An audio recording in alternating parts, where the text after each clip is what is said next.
Assalamualaikum warahmatullahi wabarakatuh. Salam Guru Indonesia. Ketemu lagi dengan saya Yusro, Guru SMP 2 Undaan.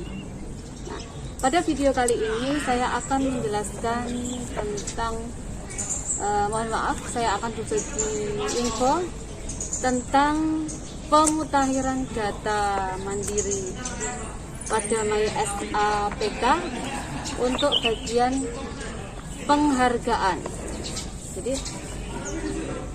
yang ke-10 ini adalah riwayat penghargaan.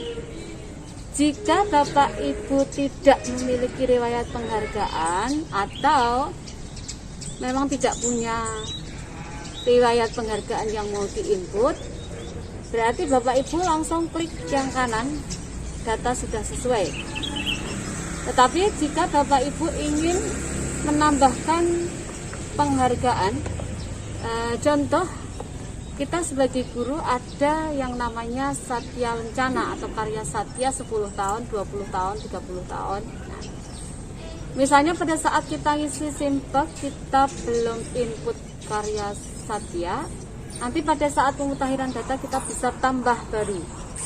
Nah, pada saat kita tambah baru maka ada 3 langkah yang harus kita selesaikan: pengisian data, upload dokumen, dan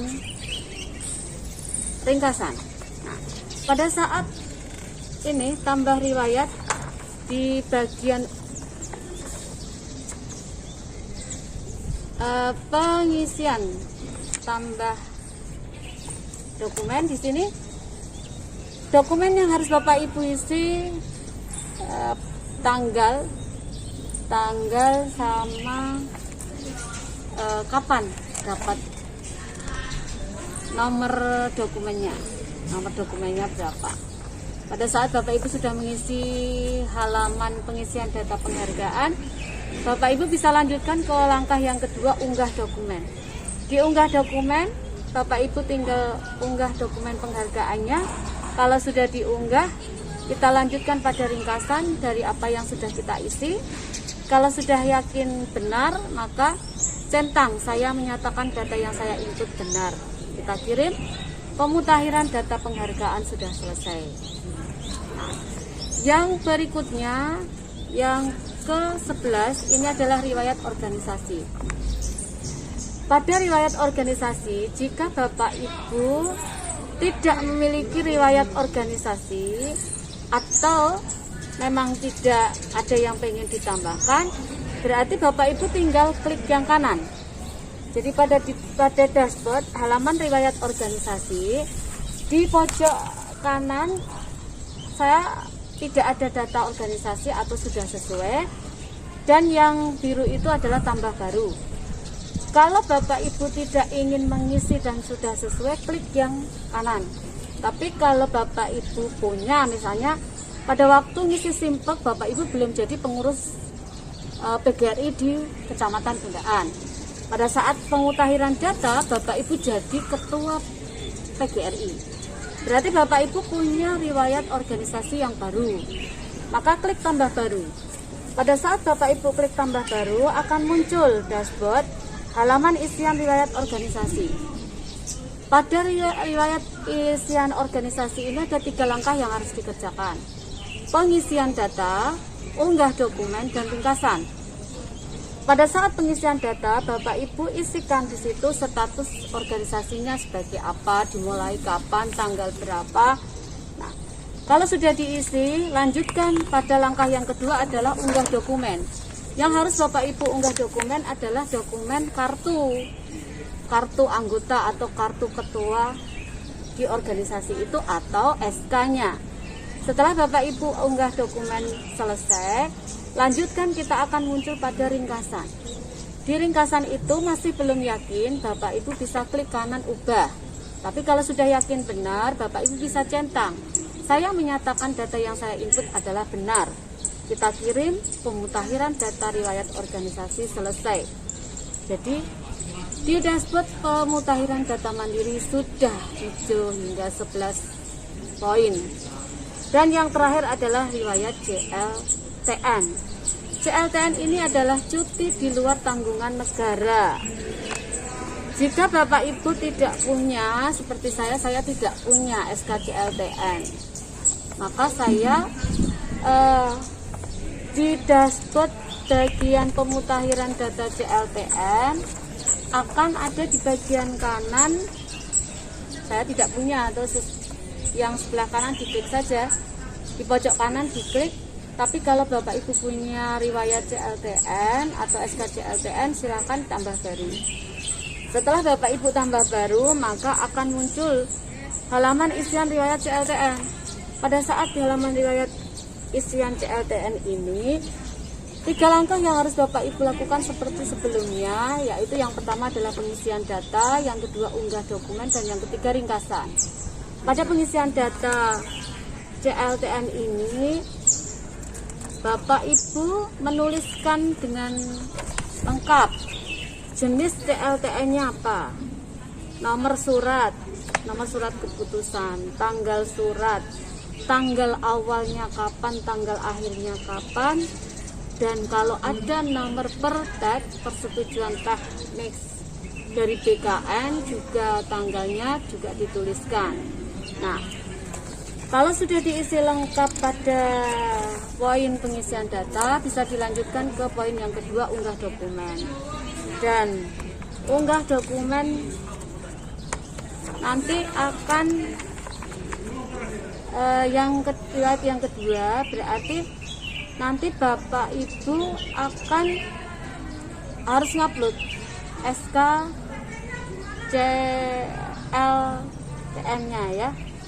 Jadi di situ ada 2 SK CLTN-nya sama pertimbangan teknis, tapi yang di sini saat Bapak Ibu mengunggah dokumen selalu dituliskan di atasnya, dokumen harus dalam bentuk PDF maksimal 1 MB.